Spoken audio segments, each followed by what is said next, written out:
I'm Michael Lorser, and a few years ago I was diagnosed with type 2 diabetes, and initially it started out with low A1C, which is the measurement how they determine type 2 diabetes, and I didn't really take it seriously. I figured, you know, I can pretty much do what I want. I was taking a low dose of a diabetic medication. I didn't really take it seriously until one day I went to the doctor's office, and pretty much he read me the Riot Act. My sugars, A1C was over 8.3, and I kind of realized I better start taking this seriously. So I read a book, The Diabetic Code. I recommend the book, but he recommends, that doctor in that book recommends a low-carb, healthy fat diet. But in doing that, you basically eliminate 4 major things that I was eating a lot of. I had to stop eating rice, which I found cauliflower will do an acceptable, you can make cauliflower into forms of rice, it's acceptable. I had to do away with sugar, which I love sugar, but after you stop eating sugar, you don't miss it as much as you think you do. I did away with potatoes, which, believe it or not, was not a big challenge for me. And then the 4th thing was bread or flour, but specifically bread.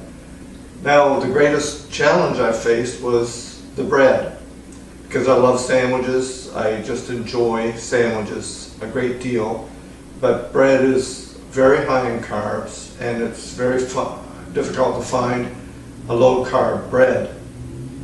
So I did a lot of research, and I've come up with my low-carb bread, which is keeping me healthy. I've stayed below 6.5 for the last couple years now, following this regimen, and the bread is acceptable. It's not like real, regular bread, but I find it works for me, and I can make it into sandwiches.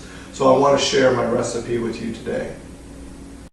So the first thing I want to do is show you how I make my mix. And I get a plastic container that holds probably a cup, maybe a little bit more. And I add the following ingredients, which you're going to see on the screen here.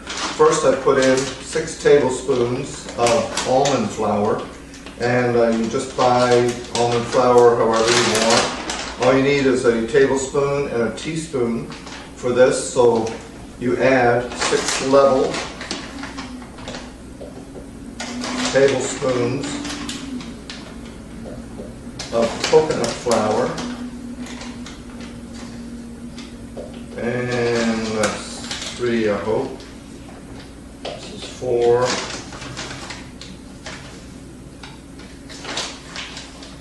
5. 6. I wasn't counting, so that could be 7.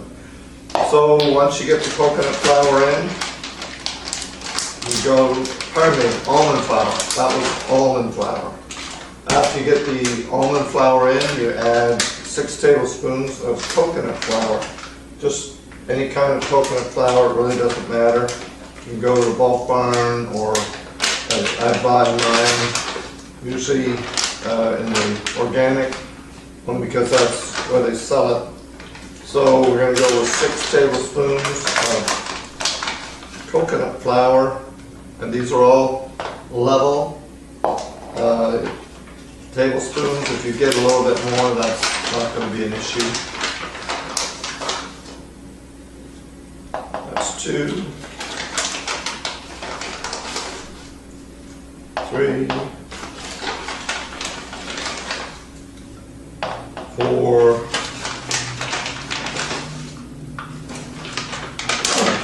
that's a good thing I had the other bag out here. Hopefully I won't need to get it outside.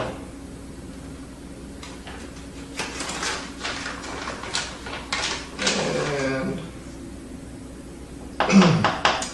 we'll say 6. Now, I don't think any deviation from the amounts are going to mean that much, but I prefer these. This is what I found works. So we'll find out how these turned out. Then 6 tablespoons of ground flaxseed, and I just buy a great big bag of flaxseed ground, stick it in the freezer because it keeps it pretty good. There's 3, 4, 5, 6. Now the original recipe didn't have flaxseed, but I add it because it's high in fiber and it's healthy. So that's the flaxseed, and then 4 teaspoons. All these other ones have been 6 tablespoons of almond flour, 6 of coconut flour, 6 of ground flaxseed. But this is teaspoons of baking powder, and you add that. So why I make a container like this, I can make 4 at a time, I can make 8 at a time, I can make 1 at a time, and I just have it in the fridge, and this will probably do me, I usually have 1 piece of bread per day, so this will do me 2 weeks, and I just make it when I'm ready to make it. Sometimes I do 4, sometimes I do, oh